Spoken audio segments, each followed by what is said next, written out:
A paz, meus irmãos. Vamos compartilhar um estudo agora que é uma das teorias do dilúvio, tá? No formato de mundo, onde é denominado de Pangeia. Tá? Então, o que é Pangeia? A Pangeia é do grego, pan, significa todo, e o geia é traduzido por terra, tá? Que significa toda a terra, ou seja, né? Todos os continentes formavam uma só massa sólida, tá? E era um só continente, tá? O qual por sua vez era cercado por um único oceano, chamado de Pantalassa.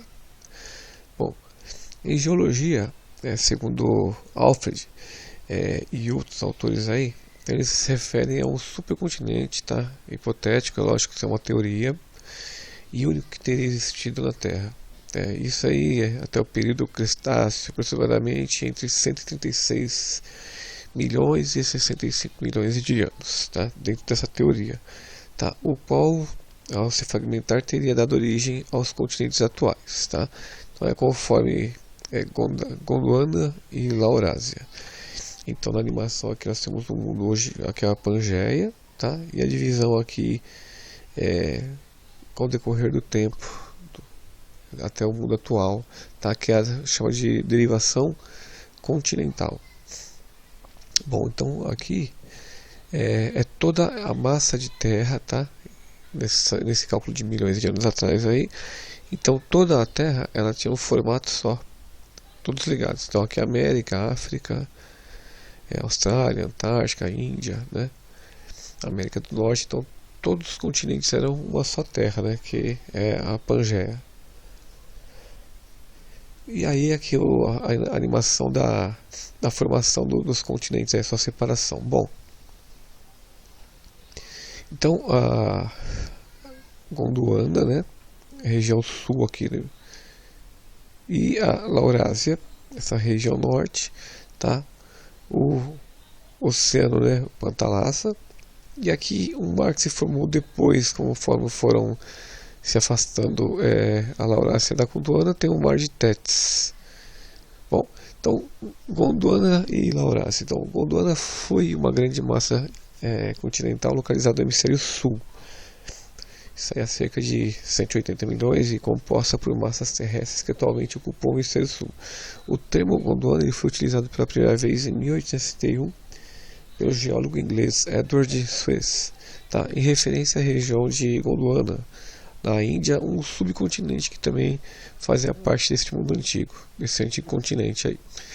Bom, então a Gondwana, juntamente com a Laurásia, outra parte de massa continental localizada ao norte, formava então aí a Pangeia, tá? Um supercontinente que gradualmente foi se fragmentando. Ambas estavam separadas pelo Mar de Tétis, um mar que mais tarde viria a dar origem ao atual Mar Mediterrâneo. Tá, então novamente a Laurásia, a Gondwana e o Mar de Tétis. Bom, então nos períodos aqui então, teve a Pangeia, né? 225 milhões de anos, o Permiano. Depois, a 200 milhões de anos, o Triássico. Já começa a notar a separação aí das terras, então a Laurásia e a Gondwana. Depois a parte Jurássica, tá? Onde há 135 milhões de anos aí começa a ter já uma fragmentação um pouco maior aqui dos continentes. Depois o Cretáceo, há 65 milhões de anos. E ainda vemos aqui na região da América do Norte aqui, e América do Sul separadas. E a atualidade, tá? De que nós conhecemos então a proporção dos continentes aí, a sua localização, tá? Isso na atualidade. Ok? Então, a Terra hoje, como nós conhecemos, dentro desse mapa, obviamente, todos aqui são teorias, são estudos, tá? E aí é chamado, então, de deriva continental, essa separação da Pangeia, Laurásia e Gondwana e o mundo moderno. Bom, a deriva continental tem a ver, então, com essa separação, tá? Das massas. Então, aqui elas estão unificadas e depois elas se separariam. E o grande interessante de tudo isso aí, dentro da teoria da Pangeia, falando sobre o dilúvio, que está lá no livro de Gênesis, capítulo 7 e 8. Então nós temos aqui a arca, né? A construção da arca aqui, obviamente, por curiosidade, né? Esse trabalho aqui.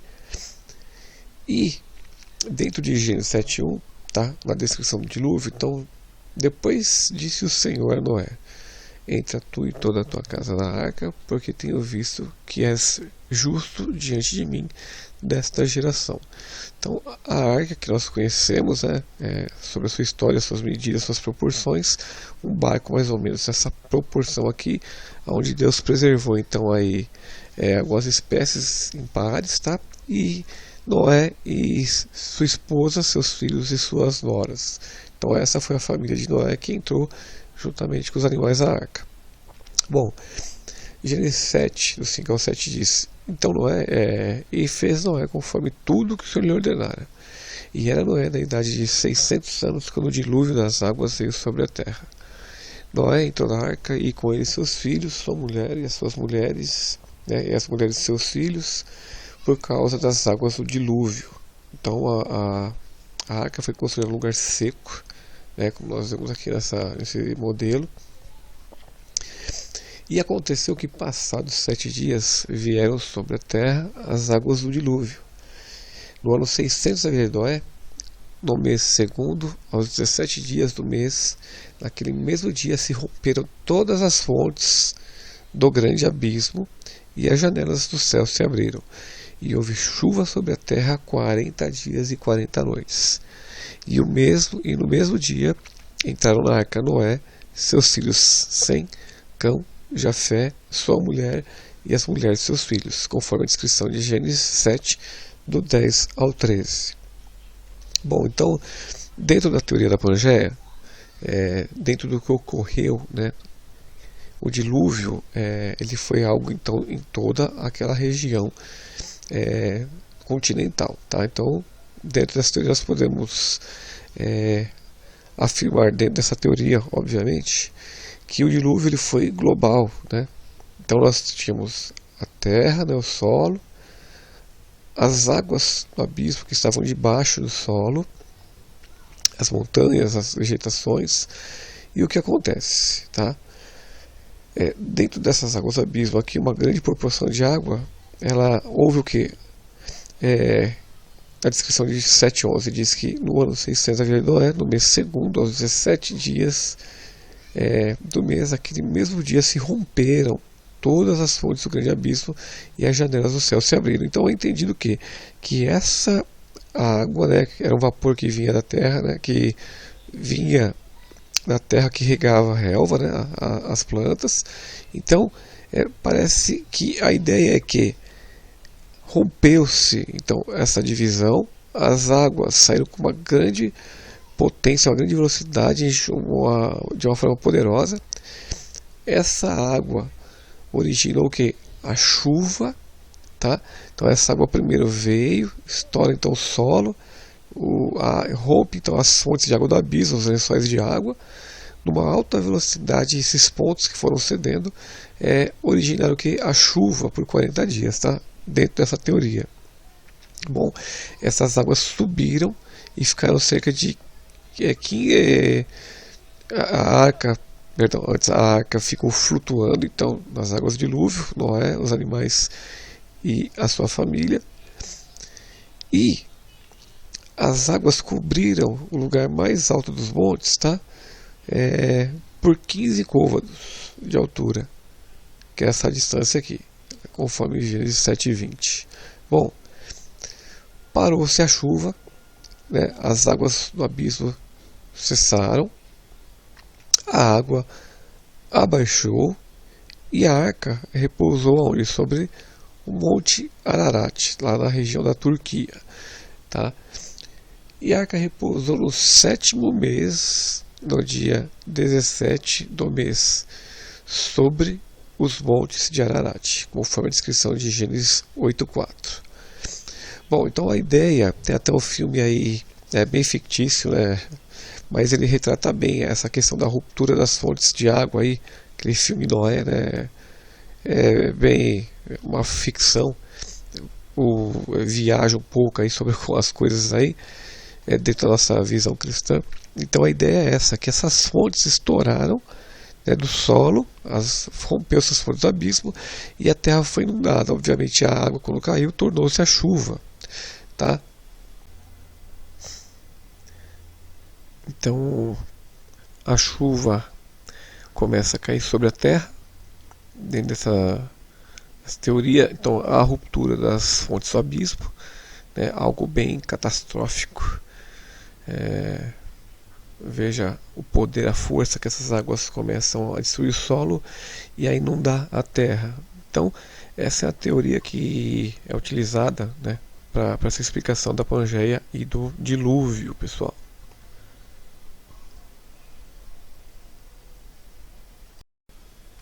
Então, a teoria. O que é uma teoria? Pessoal, isso é muito importante para a gente poder estudar essas questões de história aí, relacionado a uma das teorias do dilúvio. Então, teoria, tá, do grego aí, é uma contemplação, uma reflexão, introspecção, tá?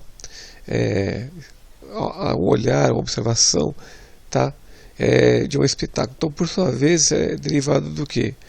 De uma visão, tá? Indica na linguagem comum uma ideia nascida com base em alguma hipótese, tá? Conjectura, especulação ou suposição, tá? Mesmo abstrata, sobre a realidade. Então a teoria é um conjunto de ideias dentro de uma hipótese, tá? Então a Terra tem milhões de anos. Quando foi que originou essa vida? Quando Deus colocou Adão no Jardim do Éden, no centro do Jardim do Éden, nós temos aí a questão de saber que o ser humano está na Terra por alguns milhares de anos, não milhões. Bom, dentro das teorias que nós podemos refletir, então a Pangeia ela reforça de um certo ponto que a ideia do dilúvio mundial, global, tá? Ela também traz a ideia porque foram encontrados diversos tipos de animais em diversos pontos diferentes do planeta, tá? Espécies diferentes, o que também dá a ideia dessa derivação continental, que é uma teoria também. Bom, entre outras teorias, temos o que aí também? Temos a teoria do dilúvio do Mar Negro, ou seja, que as águas, né, do Mar Negro ali, elas encheram, transbordaram, tá? Então o dilúvio do Mar Negro é uma hipótese também, uma teoria da história natural, que propõe que o proto-mar negro havia sido um mar fechado e doce, tá? Ao ocupar o fundo de uma depressão.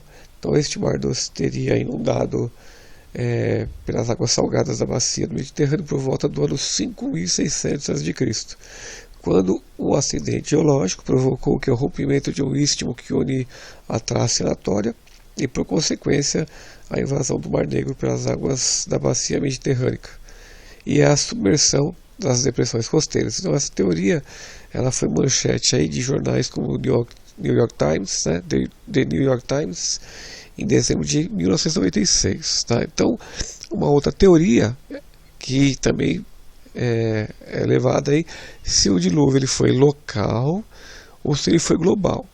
Tá? Dentro da teoria da Pangeia, nós temos a ideia de que foi global, tá? Sobre toda aquela massa de água, aniquilando toda a vida que havia sobre a terra, conforme a descrição bíblica. Tá? Local, então, ele seria o que? Seria um dilúvio apenas a região onde era habitada antigamente ali na história da humanidade, tá? Da era de Noé. Bom, outras teorias que também a gente pode estudar futuramente é a queda de Lúcifer, tá? Então Miguel o vence, o lança na Terra, tá? E daí vem as tragédias aí que pode se explorar, como extinção de dinossauros, entre outras, mas são teorias. Então, meus irmãos, espero que vocês tenham gostado dessa reflexão sobre essa teoria da Pangeia, na questão do dilúvio, tá? E eu aguardo vocês no próximo estudo aí. Então Deus abençoe, em nome de Jesus, compartilha esse vídeo, tá? Faça seu comentário aí e que Deus abençoe, amém?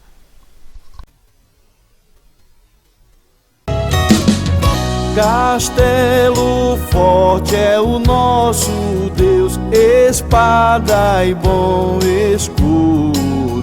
Com seu poder defende os seus em todo transe agudo. Com fúria pertinaz persegue Satanás, com artimanhas tais e astúcias tão cruéis, que igual não há na terra.